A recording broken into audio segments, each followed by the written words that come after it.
عائشہ رضی اللہ تعالیٰ عنہ کہتی ہیں طلق رجل امرأتہ، ایک خامد نے اپنی بیوی کو طلاق دے دی، فتزوجت زوجا غیرہ، تو اس بیوی نے اس خامد کے علاوہ کسی اور خامد کے ساتھ شادی کر لی، فطلقہا، تو دوسرے نے بھی اس کو طلاق دے دی۔ اور یہ کیس نبی علیہ الصلوۃ والسلام کے پاس آ گیا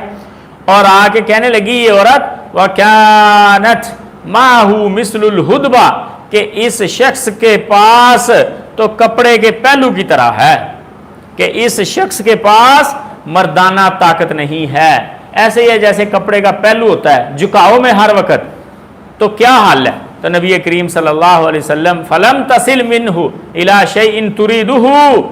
وہ کچھ حاصل نہ کر سکا،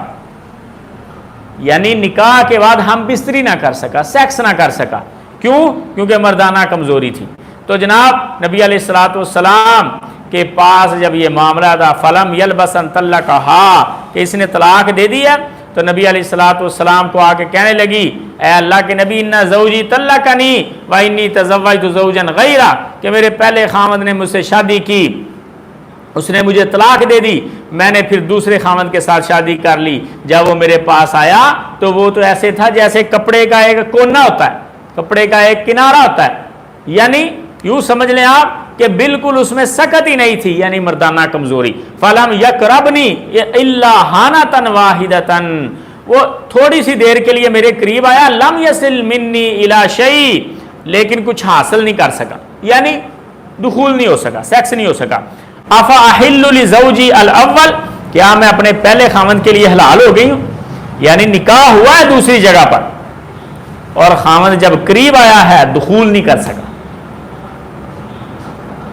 رومانس کیا، سیکس نہیں کر سکا، انٹر نہیں کر سکا، دخول نہیں کر سکا، تو انہوں نے کہا کہ اللہ کے نبی کیا حکم ہے؟ تو نبی کریم صلی اللہ علیہ وسلم نے فرمایا لا تحلین لزوجک الاول، تو اپنے پہلے خاوند کے لیے ابھی حلال نہیں ہوئی، حتی یذوق الاخر اسیلتک او تذوقی اسیلتہ، یہاں تک کہ دوسرا خاوند تیرا ذائقہ چکھ لے اور تو اس کا ذائقہ چکھ۔